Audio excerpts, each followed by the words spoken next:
வணக்கம் ரசிக பெருமக்களே. இன்றைக்கி நம்ம பார்க்க போகிற சேனலின் பெயர் சன் பேஸ் சேனல். இந்த சேனலை பற்றி தான் நம்ம பார்க்க போகிறோம். நம்ம யூடியூப்பில் என்னென்ன பாடல்கள் போட்டு ஆடியிருக்காங்க அப்படிங்கிறத நம்ம விரிவாகவும் தெளிவாகவும் இன்றைக்கி நம்ம பார்க்க போகிறோம். அவங்க சேனலில் அப்படியே பார்க்க போனால் ஆண்டவன் உலகத்தின் முதலாளி அப்படிங்கிற ஒரு நல்ல பாடல், தத்துவ பாடல், எம்ஜிஆர் பாடல் போட்டு அவர் ஒரு மாட்டு வண்டியை ரோட்டில் இழுத்துட்டு வர்றத மாதிரி அந்த சாங்கில் என்ன எம்ஜிஆர் பண்ணாரோ அதை பண்ணியிருக்காரு.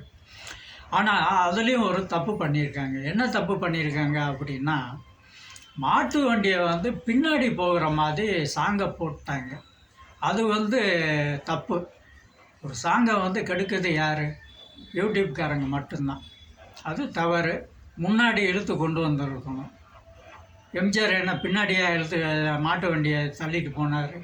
அந்த வண்டியை இழுத்துட்டு வர்ற வண்டியை அது கிடையாது. அது பிறகு அவர் சேனலில் பார்க்க போனால் கட்டிய மனைவி தொட்டில் பிள்ளை உயிரை கொடுத்தவர் அங்கே அப்படிங்கிற எம்ஜிஆர் பாடல் தத்துவ பாடல் தான். இதுவும் போட்டிருக்காரு. ஆனால் மாட்டு வண்டியை எப்படி பின்னாடி தள்ளிட்டு போகிற மாதிரி அந்த சாங்கை போட்டாரோ அதே மாதிரி தான் இவர் பின்னாடி நடந்து போயிட்டுருக்கார்.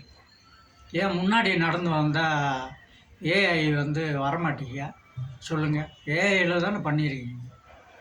அது நீங்கள் பண்ண மிகப்பெரிய தவறு. இந்த சாங்கை கெடுத்தது நீங்கள் தான், எம்ஜிஆர் சாங்கை.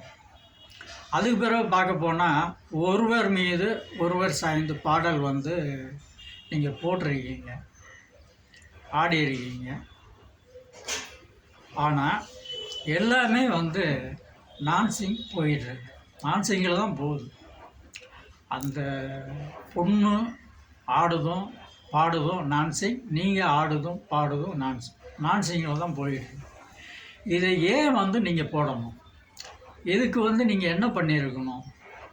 உண்மையாக ஒரு பொண்ணை கூப்பிட்டு நீங்கள் ஆடி இருந்தீங்கன்னா அந்த ஒரிஜினாலிட்டி கிடச்சிருக்கும். நீங்கள் ஏஐயில் நீங்கள் பண்ணும்போது அந்த ஒரிஜினாலிட்டி கிடைக்காது, அடி வாங்கிடும்.